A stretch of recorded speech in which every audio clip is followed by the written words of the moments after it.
দুর্নীতিবাজ অর্থ পাচারকারী আলোচিত এস আলম গ্রুপের মালিক সাইফুল আলম ওরফে এস আলমের গৃহকর্মী মর্জিনা আক্তারের ব্যাংক হিসাবে 2,84,10,000 টাকার সন্ধান মিলেছে।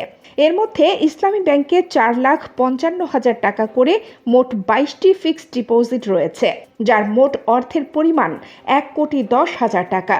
আর ফার্স্ট সিকিউরিটি ইসলামী ব্যাংকের সঞ্চয়ী হিসাবে রাখা আছে 1,84,00,000 টাকা।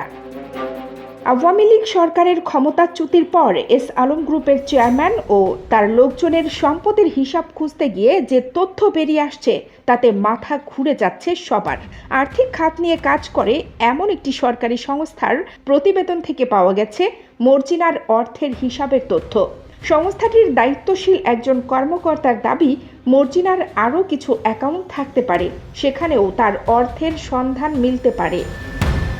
নথি ঘেঁটে জানা যায়, গৃহকর্মী মর্জিনার নামে চট্টগ্রামের 2টি ব্যাংকে 2টি অ্যাকাউন্ট রয়েছে। এর মধ্যে চলতি বছরের শুরুতে খোলা একটি অ্যাকাউন্টে 22টি এফডিআর-এর তথ্য রয়েছে। চট্টগ্রামের ইসলামী ব্যাংক পাঁচলাইশ শাখায় মর্জিনা আক্তারের নামে 4,55,000 টাকা করে 22টি এফডিআর-এর মোট টাকার পরিমাণ 1,10,00,000 টাকা। এছাড়া মর্জিনা আক্তারের নামে চট্টগ্রামের প্রবর্তক মোড় ফার্স্ট সিকিউরিটি ইসলামী ব্যাংক শাখায় একটি সঞ্চয়ী হিসাব রয়েছে। এই হিসাবে তার রয়েছে 1,84,00,000 টাকা।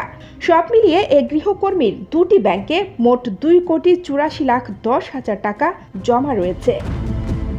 2টি অ্যাকাউন্টে এত পরিমাণ অর্থ জমা থাকার বিষয়টি অস্বাভাবিক বলছে সরকারের সংশ্লিষ্ট সংস্থা। এসব বিষয়ে কথা বলতে মর্জিনা আক্তারের ব্যাংক হিসাবে দেওয়া মোবাইল নম্বরে কল করা হলে তা বন্ধ পাওয়া যায়। তবে তার স্বামী সাত্তাম হোসেন বলেন, এস আলমের মালিকানাধীন একটি আর্থিক প্রতিষ্ঠানে মর্জিনা অফিস সহকারী হিসেবে কাজ করেন। তার নামে 2টি ব্যাংকে থাকা টাকা ইসলামী ব্যাংকের জাকাত ফান্ডের ও তাদের সঞ্চয় করা অর্থ। কানিজ ফাতেমা নিপা, খবর সংযোগ।